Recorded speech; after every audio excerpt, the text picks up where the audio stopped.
এবার এই ভয়ঙ্কর ভয়াবহ অবস্থা থেকে বাঁচাতে ঈসা আলাইহিস সালাতু ওয়াস সালাম আসবেন। তাহলে ঈসা আলাইহিস সালামও মাসিহ, বিপদ থেকে উদ্ধারকারী।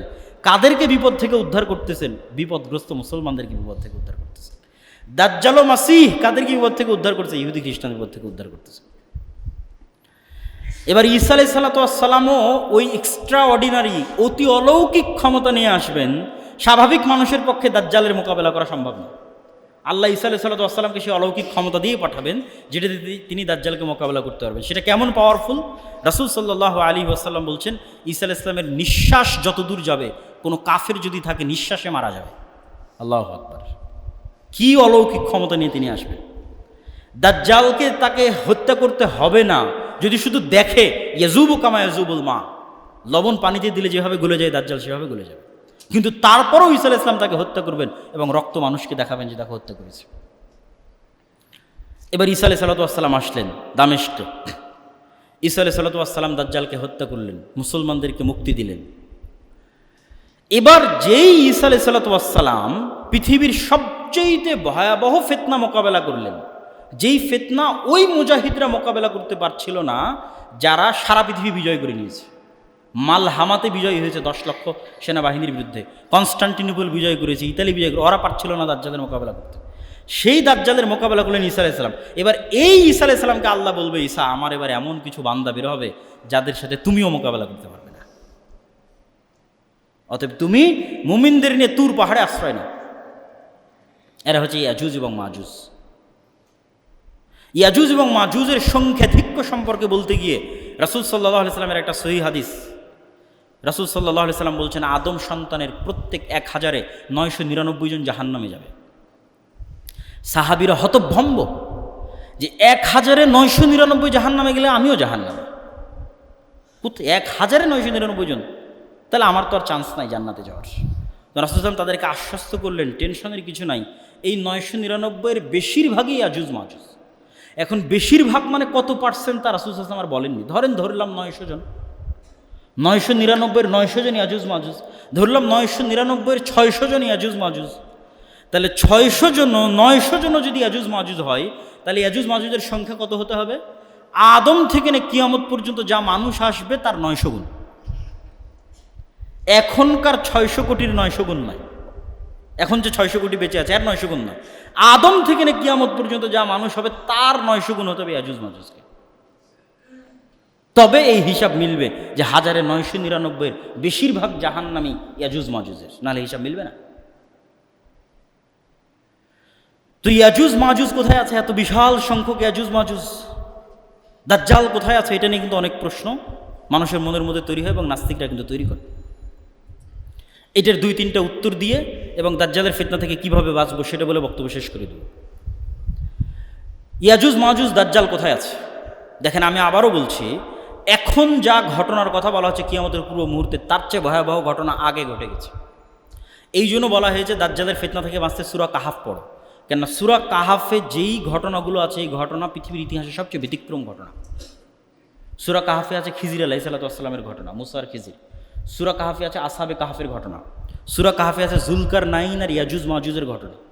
সূরা কাহাফের মধ্যে আছে 2 ভাইয়ের ঘটনা, যারা বাগান নিয়ে, মানে 2 জনই মোটামুটি ধনী ছিল। একজন বেশি টাকা পয়সার কারণে খুব অহংকার করে, তার এগুলো আবার কোনোদিন নষ্ট হয় নাকি, ধ্বংস হয় নাকি, কিয়ামতকে অস্বীকার করেছে। আল্লাহ সব রাতের মধ্যে ধ্বংস করে দিয়েছে। তো এই 4টে ঘটনা আছে সূরা কাহাফের মধ্যে। তো এই সূরা কাহাফের এই ঘটনাগুলো কিয়ামতের পূর্ব মুহূর্তে যা ঘটবে তার চেয়ে বেশি আশ্চর্যের। যেমন আসহাবে কাহাফের কথা বলা হচ্ছে যে, তোমরা যদি ওদের দেখো তাহসাবুহুম আইকাযা, তোমরা মনে করবে এরা জেগে আছে, জাগ্রত মানুষ, অথচ ওরা ঘুমন্ত আছে। এমনভাবে আমি তাদের রেখেছিলাম। 309 বছর তাদের উপর দিয়ে অতিক্রম হয়ে গেছে, তারা মনে করছে আমরা তো কিছুক্ষণ ঘুমিয়েছিলাম। সময়ের আপেক্ষিকতা বলেন অথবা যেটাই বলেন, অনেক রহস্যই আসহাবে কাহাফের ঘটনার মধ্যে লুকিয়ে আছে। আবার মুসা এবং খিজির আলাইহিস সালাতু ওয়াস সালাম সফর করছেন। মুসা ইসলাম বললেন, আমি সবচেয়ে জ্ঞানী। আল্লাহ বললেন, তোমার চেয়ে জ্ঞানী এক বান্দা আছে, সাক্ষাৎ করতে চাও? আল্লাহ বললেন, না, অমুক শহর, অমুক নগরী, অমুক গ্রামে যাও। বললেন, একটা মাছ ভেজে নাও, এই সমুদ্রের ধার দিয়ে চলতে থাকো, মাছ যেখানে জীবিত হয়ে যাবে সেখানে পাবা। তো মাছ এক জায়গায় জীবিত হয়ে সমুদ্রে চলে গেল। মুসা আলাইহিস সালাতু ওয়াস সালাম বা তার সঙ্গী ইউশা বিন নুন বুঝতে পারেন, পুনরায় যখন ফিরে আসছেন তখন খিজির আলাইহিস সালাম সালাম শুনে আসসালামু আলাইকুম শুনে আশ্চর্য জিজ্ঞেস করছেন, এটা কার সালাম? দুনিয়াতে তো সালাম শুনিনি, জান্নাতের সালাম কিভাবে? তারপরে খিজির আলাইহিস সালাম যা যা ঘটাচ্ছেন একটাও ফিজিক্সের রুলস অনুযায়ী চলে না। যে ভবিষ্যতে যেই বাচ্চা তার পিতা মাতাকে কষ্ট দিবে সেই বাচ্চাকে খিজির আলাইহিস সালাম অতীতে হত্যা করতেছেন, কিন্তু টাইম ট্রাভেলের মতো। কিন্তু বাস্তবে টাইম ট্রাভেল কিনা তা জানি না, আল্লাহ সুবহানাহু ওয়া তাআলা ভালো জানেন। কিন্তু সায়েন্স ফিকশনে এগুলো টাইম ট্রাভেল। তো ফিজিক্সে যা সংঘটিত হওয়া সম্ভব নয় তাই খিজির আলাইহিস সালাম সংঘটিত করতেছেন। তারপরে খিজির আলাইহিস সালামের সাথে বিচ্ছেদ হয়ে গেল। খিজির আলাইহিস সালাম কোথায় ছিলেন, কোথায় থেকে আসলেন? জুলকারনাইন এক লম্বা সফর করলো 3 দিকে। এক সফরে গিয়ে ইয়াজুজ মাজুজকে পেল, তাদেরকে দেওয়াল দিয়ে আটকে দিল।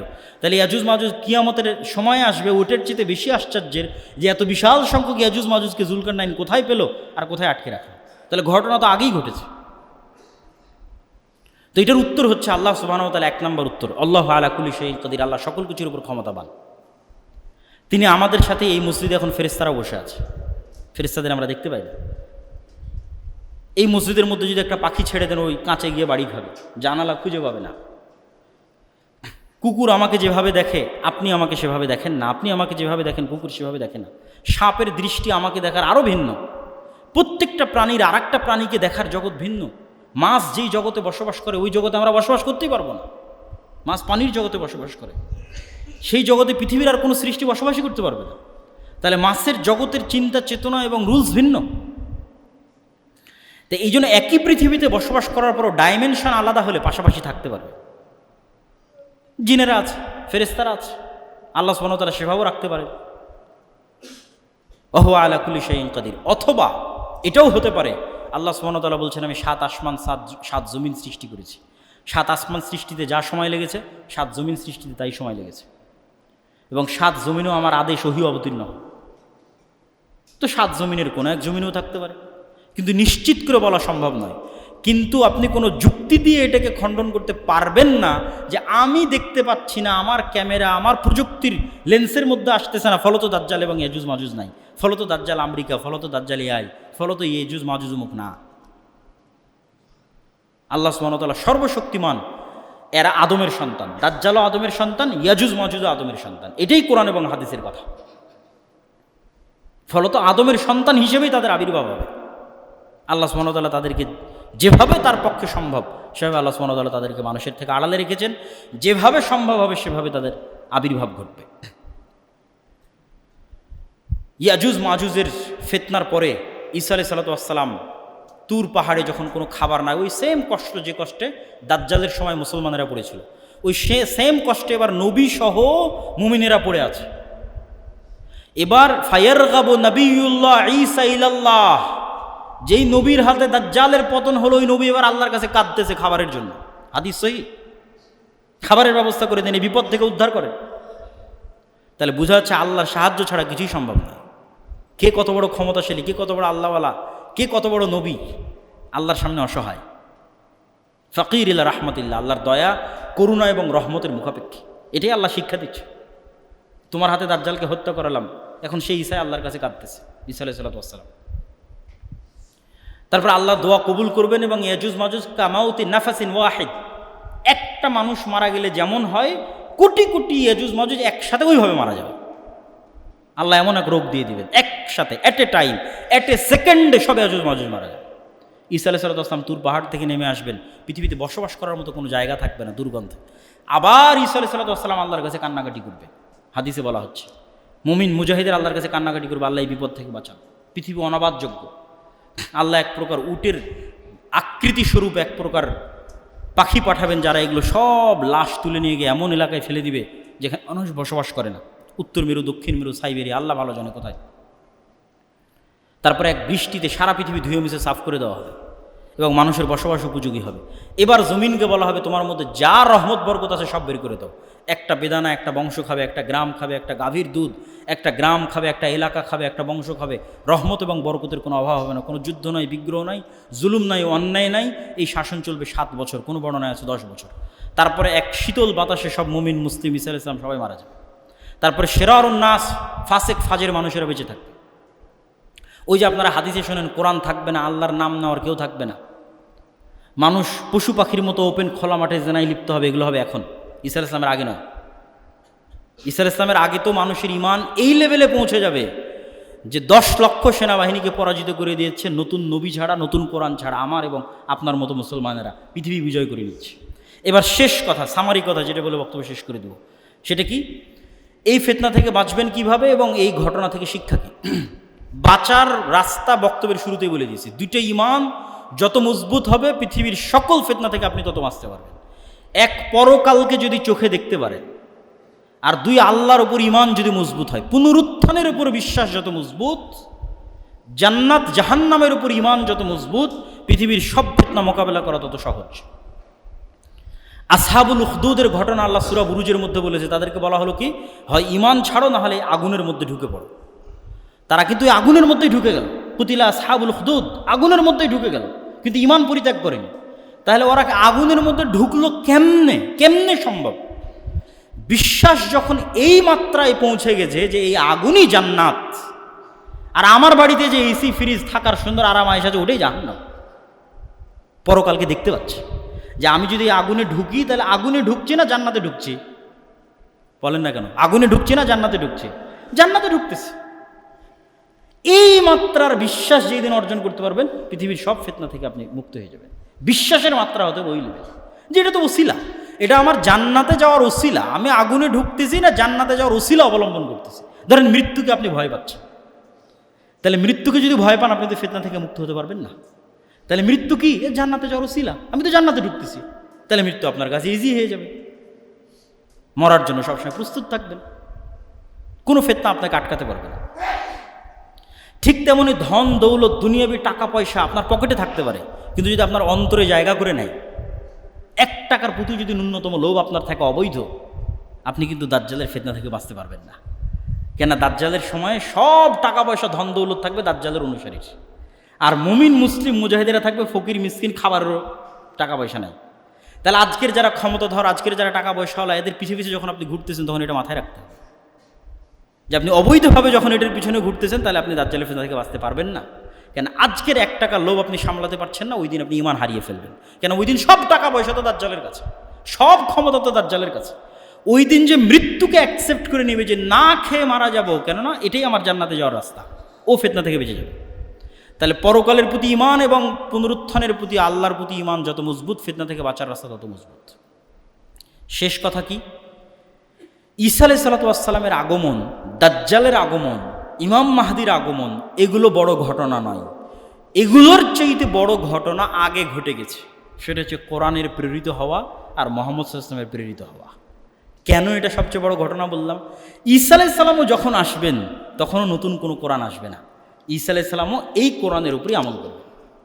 শহরের কথা শুনেছো, সামি'তুম বিমাদিনাতিন জানিবুম মিনহাল বার ওয়া জানিবুম মিনহাল বাহর, এমন এক নগরীর কথা শুনেছো যার এক পাশে সমতল আর এক পাশে সমুদ্র। তোমরা চিনো এই নগরী, এই শহর? তো বলে হ্যাঁ চিনি। এইটা কোন নগরী?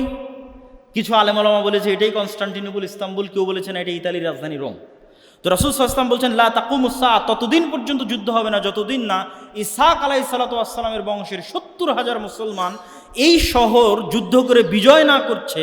আর সেই যুদ্ধ এমন যুদ্ধ হবে লা ইয়ারমুনা সাহমান ওয়ালা ইয়ালকুনা সিলাহান, তারা কোনো তরবারিও ব্যবহার করবে না, কোনো তীরও চালাবে না, কোনো গুলিও চালাবে না, কোনো অস্ত্র ব্যবহার করবে না, শুধু মুখ দিয়ে উচ্চারণ করবে লা ইলাহা ইল্লাল্লাহু আল্লাহু আকবার। শুধু এই আওয়াজে শহর বিজয় হয়ে যাবে, শহরের দেওয়াল পড়ে যাবে। পৃথিবীর সবচেয়ে পাওয়ারফুল শক্তি হচ্ছে আওয়াজ। এই হাদিস বলে আমি আমার জিকিরের আলোচনায় বলেছি, এই হাদিস বলে যে পৃথিবীর সবচেয়ে পাওয়ারফুল এনার্জি, পাওয়ারফুল জিনিস হচ্ছে আওয়াজ। আওয়াজ আল্লাহ সুবহানাহু ওয়া তাআলা ব্যবহার করে। কুন ফায়াকুন, হও হয়ে যাও। আল্লাহ সুবহানাহু ওয়া তাআলা আওয়াজ কুন ফায়াকুন, হও হয়ে যাও, আদেশের মাধ্যমে সকল কিছু কমপ্লিট করে দেন, সম্পূর্ণ করে দেন। জাদু টোনা থেকে বলেন, মন্ত্র থেকে বলেন, বদনজর থেকে বলেন, সব কিছু আওয়াজের ভিত্তিতে। আবার ওইটা থেকে বাঁচার যে স্ট্র্যাটেজি, সেটাও আওয়াজ। আওয়াজ যেহেতু সবচেয়ে পাওয়ারফুল, এই জন্য উম্মতে মুহাম্মাদীকে আল্লাহ সুবহানাহু ওয়া তাআলার পক্ষ থেকে এমন মোজেজা দেওয়া হয়েছে, পার্মানেন্ট মোজেজা, যেটা মূলত আওয়াজ, সেটা হচ্ছে কোরআন। কেন? কোরআন কার আওয়াজ? আল্লাহ সুবহানাহু ওয়া তাআলার। এই জন্য এটা উম্মতে মুহাম্মাদীর পার্মানেন্ট মোজেজা, সবচেয়ে পাওয়ারফুল। তো ওইটা নিয়ে আরও জিকিরের কোনো একদিন আলোচনা করলে সেদিন বিস্তারিত আলোচনা করব। তাহলে কোনো অস্ত্র ছাড়া, কোনো কিছু ব্যবহার করা ছাড়া শুধু আওয়াজ উচ্চারণ করে শহর বিজয় হয়ে যাচ্ছে। আর কেউ বলেছেন এই শহর হচ্ছে ইতালির রাজধানী রোম, তথা ওই যে মালহামা সংঘটিত হলো, ওই মালহামার পরে মুসলমানেরা যেমন কনস্টান্টিনোপল বিজয় করবে, বিজয়ের পর এই বিজয়ের ধারা চলতেই থাকবে, চলতে চলতে ইতালির রাজধানী রোম পর্যন্ত এই বিজয় পৌঁছে যাবে। আর এই বর্ণনা লজিক্যাল। কি জন্য লজিক্যাল? যদিও ওই হাদিসটা জয়ীফ, কিন্তু কনটেক্সট বলছে এটা সম্ভব। কেন সম্ভব? খ্রিস্টানেরা তাদের সর্বোচ্চ শক্তির বহিঃপ্রকাশ ঘটিয়ে ফেলেছে 10 লক্ষ সেনাবাহিনী উপস্থিত করে। তাহলে এই যুদ্ধে যখন তাদের পরাজয় হয়ে গেছে, তাদের তো আর কোনো শক্তি নেই, তারা তো আর কোনো বাধাই দাঁড় করাতে পারবে না। কেননা সর্বোচ্চ শক্তির বহিঃপ্রকাশ ঘটিয়েছে 10 লক্ষ সেনাবাহিনী সন্নিবেশিত করে। তাহলে এখন আর সারা বিশ্বে মুসলমানদের বাধা প্রদানকারী আর কোনো শক্তি বাকি নেই। ফলত মুসলমানরা শুধু কনস্টান্টিনোপল বিজয় করবে না, পুরো ইউরোপ বিজয় করবে, মসজিদে আকসা বিজয় করবে, পুরো ভারত বিজয় করবে। এগুলো সব দাজ্জাল আসার পূর্বেই হবে। এই জন্য কেউ কেউ মনে করে যে দাজ্জাল পৃথিবীতে আসার আগে পুরো পৃথিবীর কন্ট্রোল নাকি দাজ্জাল নিজের হাতে নিবে। আমি এই চিন্তা চেতনায় বিশ্বাস করি না। হাদিসের কনটেক্সট বলতেছে দাজ্জাল বের হওয়ার আগেই, ঈসা আলাইহিস সালাতু ওয়াস সালাম আসার আগেই সারা পৃথিবী মুসলমানরা বিজয় করে নিচ্ছে। এখনও তো দাজ্জাল আসেনি। 10 লক্ষ সেনাবাহিনী পরাজিত হয়ে গেছে, কনস্টান্টিনোপল বিজয় হচ্ছে, ইতালির রাজধানী রোম বিজয় হচ্ছে। কোনো নবী নাই, নতুন কোনো নবী নাই, নতুন কোনো কোরআন নাই, নতুন কোনো হাদিস নাই, আমার আপনার মতো মুসলমানেরা বিজয় করতেছে। আল্লাহু আকবার। এই যে এই বিজয় নতুন কোনো নবী আছে, নতুন কোনো কোরআন আছে, নতুন কোনো হাদিস আছে? এই কোরআন পড়ে আর এই হাদিস পড়ে আমার এবং আপনার মতো মুসলমানেরা বিজয় করতেছে। তখনও দাজ্জালও আসেনি, ঈসা আলাইহিস সালামও আসেনি। তো মুসলমানদের এই অপ্রতিরোধ্য বিজয় ধারা যখন সারা পৃথিবীতে ছড়িয়ে পড়বে এবং দাজ্জালের যে প্রজেক্টগুলো আছে এগুলো বাস্তবায়ন করার মতো কোনো শক্তি যখন পৃথিবীতে বাকি থাকবে না, তখন মাসীহ হিসেবে দাজ্জালের আগমন হবে। দাজ্জালের নামও মাসীহ, ঈসা আলাইহিস সালাতু ওয়াস সালামের নামও মাসীহ। মাসীহ শব্দের অর্থ বিপদ থেকে উদ্ধারকারী। দুইজনই মাসীহ, একজন সত্য মাসীহ, একজন মিথ্যা মাসীহ, একজন ধোকাওয়ালা মাসীহ আর একজন সত্যিকারের অর্থে মাসীহ। তাহলে দাজ্জাল বিপদ থেকে উদ্ধার করবে কাদেরকে? ও তো মাসীহ, ওকে তো কাউকে না কাউকে বিপদ থেকে উদ্ধার করতে হবে। তো বিপদে না পড়লে উদ্ধার করবে কিভাবে? তথা যত বাতিল শক্তি আছে সকল বাতিল শক্তি বিপদে পড়ে গেছে। ওই যে মুসলমানরা সারা পৃথিবী বিজয় করে নিচ্ছে। তো এখন দাজ্জালকে নিজেকেই বের হতে হবে বিপদ থেকে বাঁচানোর জন্য, ইহুদি এবং খ্রিস্টানদেরকে। এই জন্য সে মাসীহ। আর সত্যিকার অর্থেই দাজ্জাল যখন বের হবে তখন সে ইহুদিদের মাসীহ হিসেবে বের হবে। এবং আজকের মুসলমানেরা যারা এই মালহামা বিজয় করলো, যারা কনস্টান্টিনোপল বিজয় করলো, যারা ইতালি বিজয় করলো, মসজিদে আকসা, ভারত ইত্যাদি সব বিজয় করলো, সারা পৃথিবী তাদের কন্ট্রোলে, তারা এক দিনে, এক সেকেন্ডে দাজ্জালের আবির্ভাবের মাধ্যমে সকল ক্ষমতা হারিয়ে ফেলবে। একদিনে, এক সেকেন্ডে সকল ক্ষমতার কেন্দ্রবিন্দু চলে যাবে দাজ্জালের হাতে। কেন? সে অতি অলৌকিক, অতি এক্সট্রা অর্ডিনারি পাওয়ার দিয়ে আল্লাহ সুবহানাহু ওয়া তাআলা তাকে পাঠাবে। দাজ্জালের এই বিশ্বাসকে বাইবেলের প্রফেসিতে বলা হয়েছে অ্যান্টিক্রাইস্ট। 3টা ধর্মই, ইহুদি, খ্রিস্টান এবং মুসলমান, 3টা ধর্মই বিশ্বাস করে কিয়ামতের পূর্ব মুহূর্তে একজন মাসীহ উদ্ধারকারী আসবেন। খ্রিস্টানেরা তো এ পর্যন্ত বিশ্বাস করে যে ঈসা আলাইহিস সালাম আসবেন, কিন্তু খ্রিস্টানদের ঈসা আলাইহিস সালাম আসা আর আমাদের ঈসা আলাইহিস সালামের আসার মধ্যে পার্থক্য কি? খ্রিস্টানেরা বিশ্বাস করে ঈসা আলাইহিস সালাম মারা গেছেন, পুনরুজ্জীবিত হয়ে আসবেন। আর আমাদের বিশ্বাস যে ঈসা আলাইহিস সালাম মারা যাননি, আল্লাহ আকাশে উঠিয়ে নিয়েছেন, আবার পাঠাবেন। কিন্তু খ্রিস্টানরাও জানে যে ঈসা আলাইহিস সালাম আসবে। এবং আজকের খ্রিস্টানদের সাথে ইহুদিদের যে ঐক্য, এই ঐক্যের পিছনের লজিকটা কি জানেন? যেখানে ইহুদিরা বিশ্বাস করে মারিয়াম আলাইহিস সালাতু ওয়াস সালাম হচ্ছেন নাউজুবিল্লাহ ব্যভিচারিণী এবং ঈসা আলাইহিস সালাতু ওয়াস সালাম হচ্ছেন অবৈধ সন্তান, নাউজুবিল্লাহ। সেখানে তো খ্রিস্টানদের সাথে ইহুদিদের মার কাট সম্পর্ক হওয়ার কথা। তা না হয় ওরা আজকে জোট হয়ে গেল কী করে? আজীবন এদের মধ্যে মার কাট সম্পর্ক ছিল। তো এটার ব্যাখ্যায় অনেকেই লিখেছেন যে খ্রিস্টানরা বিশ্বাস করে যতদিন আমরা ইহুদিদেরকে জেরুজালেমে প্রতিষ্ঠিত না করতে পারবো ততদিন এন্টিক্রাইস্ট আসবে না, আর যতদিন এন্টিক্রাইস্ট আসবে না ততদিন ঈসা আলাইহিস সালাম আসবে না। ফলত ইহুদিদেরকে হেল্প করে এদেরকে জেরুজালেমে একত্রিত করো, তাহলে এন্টিক্রাইস্ট আসবে, এন্টিক্রাইস্ট আসলে ঈসা আলাইহিস সালাম আসবে। এগুলো আমার যে একটা লম্বা বিস্তারিত ভিডিও আছে এই কিয়ামতের পূর্ব মুহূর্তের ফিতনা সম্পর্কে আল ইতিসাম টিভিতে, সেখানে আরও বিস্তারিত বলা আছে। তো জুমার খুতবাতে এত সময় পাওয়া যাচ্ছে না। তো আমরা চলে আসলাম দাজ্জালের পয়েন্টে।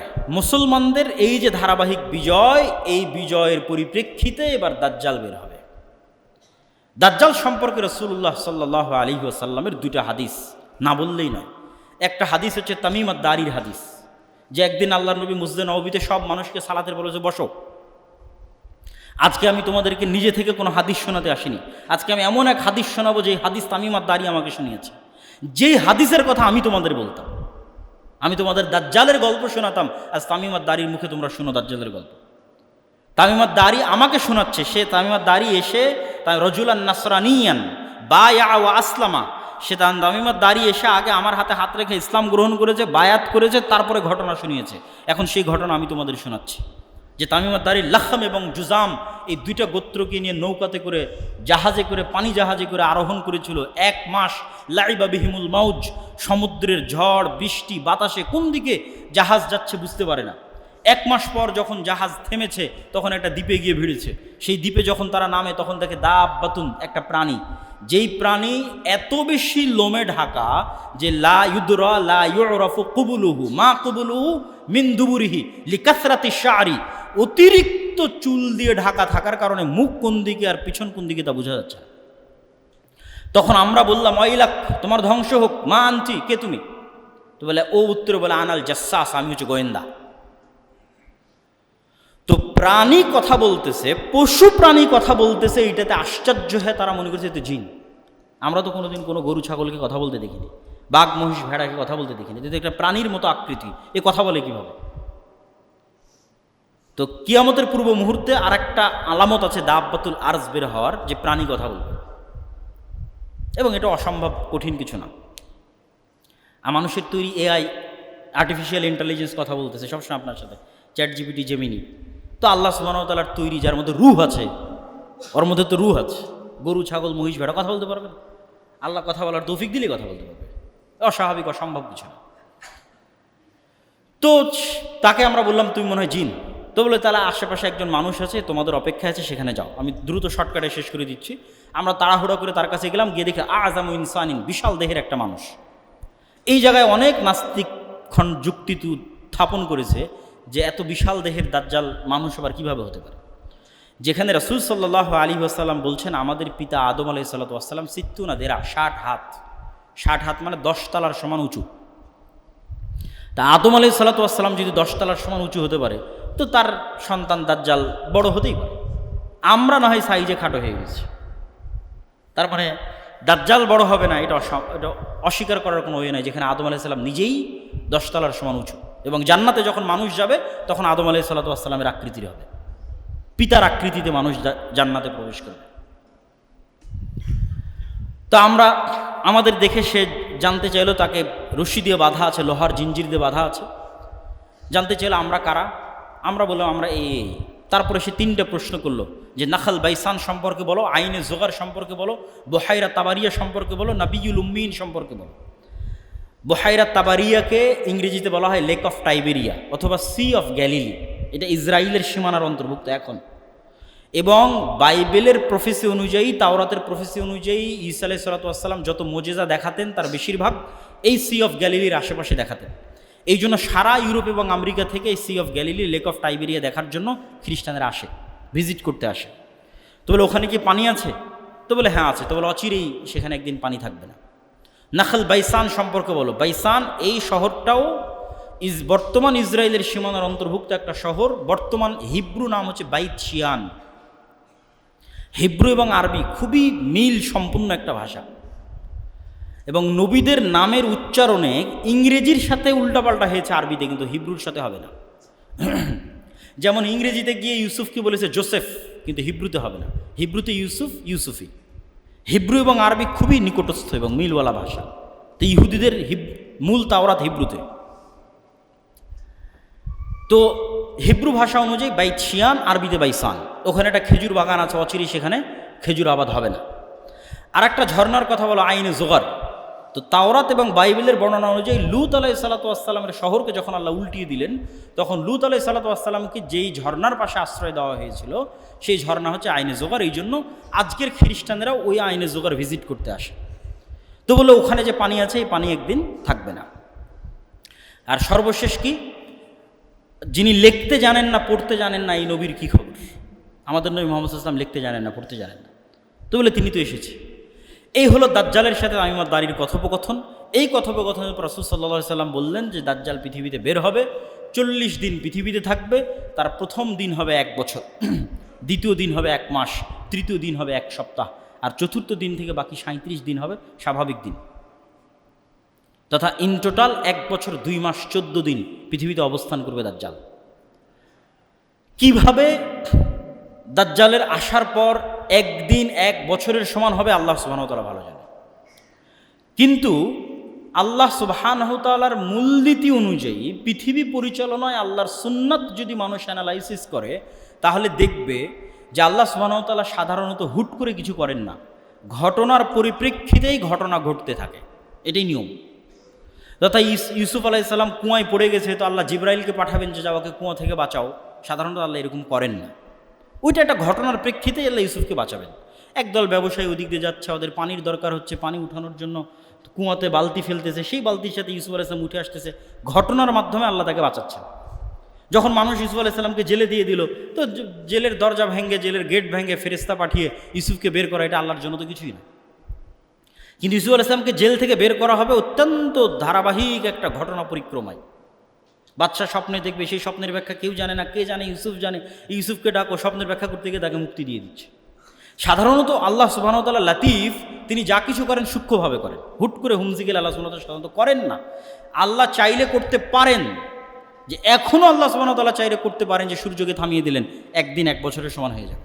ইউশা বিন নুন যখন জেরুজালেম বিজয় করে, তখন আল্লাহ সূর্যকে থামিয়ে দিয়েছিলেন জেরুজালেম বিজয়ের জন্য, সহিহ হাদিস। কিন্তু ঘটনার ধারাবাহিকতায় ঘটবে এটার সম্ভাবনা বেশি। তথা দাজ্জালের আগমনটাই এত ব্যতিক্রম, যে ব্যতিক্রম ঘটনার সামাল দিতে গিয়ে আসমান এবং জমিনের যে ধারাবাহিক প্রক্রিয়া আছে, নিজাম আছে, সিস্টেম আছে, এই সিস্টেমকে ওই ধাক্কা সামাল দিতে গিয়ে অটোমেটিক সূর্যকে একদিন হবে 1 বছরের সমান, তারপরের দিন হবে 1 মাসের সমান, তারপরের দিন হবে 1 সপ্তাহের সমান, তারপরে ধারাবাহিক স্বাভাবিক হয়ে যাবে। সেইটা কি ঘটনা আল্লাহ সুবহানাহু ওয়া তাআলা ভালো জানে। সেই ঘটনার বিষয়ে আমরা বলতে পারবো না যে সেটা কি ঘটনা, কিন্তু দাজ্জালের আগমনটাই এত ব্যতিক্রম হবে। রাসূল সাল্লাল্লাহু আলাইহি সাল্লাম তার দ্রুততার সম্পর্কে বলছেন, গাইসিন ইস্তাদবারাতুর রিহ, আকাশে ঝড়ের সময় মেঘমালা যত দ্রুত চলে, দাজ্জাল অত দ্রুত চলবে।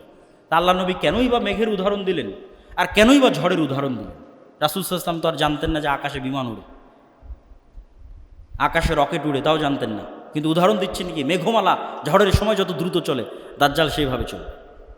তো দাজ্জালের মেঘমালা চলা বেশি আশ্চর্যের না সুলাইমান আলাইহিস সালাতু ওয়াস সালামের সিংহাসন বাতাসের আদেশে, তার আদেশে বাতাস অধীনস্থ থাকতো আর আকাশে উঠতো, ওইটা বেশি আশ্চর্য। যেগুলো আগে ঘটে গেছে এগুলো বেশি আশ্চর্যের, আর যেগুলো পরে ঘটবে বলা হচ্ছে এগুলো অত আশ্চর্যের নয়। তথা দাজ্জাল আকাশে উড়বে অথবা আকাশে তার ওরকম কোনো যন্ত্র থাকবে, আল্লাহ আলাম, আল্লাহ ভালো জানে কি হবে, কিন্তু তার গতির কথা বলা হচ্ছে, ওইটা বেশি আশ্চর্যের না। সুলাইমান আলাইহিস সালাতু ওয়াস সালাম যেটা ঘটিয়েছিল ওইটা বেশি, সুলাইমান আলাইহিস সালাম বেশি আশ্চর্য, ওটা তো অতীতে ঘটেই গেছে। তো দাজ্জাল রাসূল সাল্লাল্লাহু আলাইহি ওয়াসাল্লাম বলছেন ইরাক এবং শামের নগরীর মধ্যে দিয়ে হাঁটবে। কোনো অঞ্চলে গিয়ে বলবে, এই তোমরা আমার প্রতি ঈমান আনো, তো বলে ঈমান আনবে। সারা পৃথিবীর সব ধন সম্পদ ওদের পিছনে ছুটবে। কোনো এক শহরে গিয়ে বলবে ঈমান আনো, আনবে না, আসমান জমিন সব বৃষ্টি বর্ষণ বন্ধ করে দিবে, পৃথিবী ঘাস পাতা উৎপন্ন করবে না। খাবে কি?